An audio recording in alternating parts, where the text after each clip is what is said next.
If you cannot remove the belly fat and you are over 50, you should try this.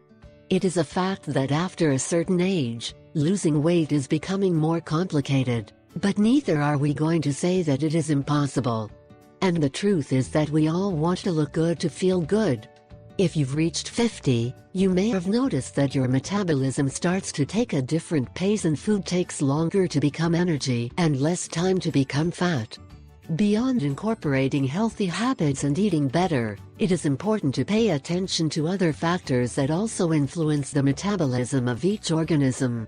When people are 50 or older, they are most likely to be in a stage of intense work activity, making important decisions and still raising children, so that life is often very active and preoccupied.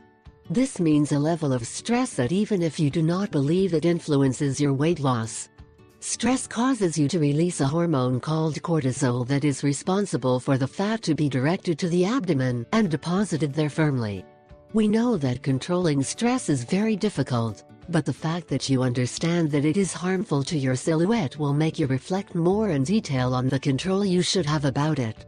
Another tip is to drink fasting a tablespoon of olive oil that influences the foods that are ingested, preventing fat from being absorbed.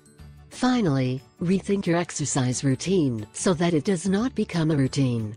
Look for walks or bike rides with friends while chatting, or download weekly internet tutorials with exercises to always practice different activities.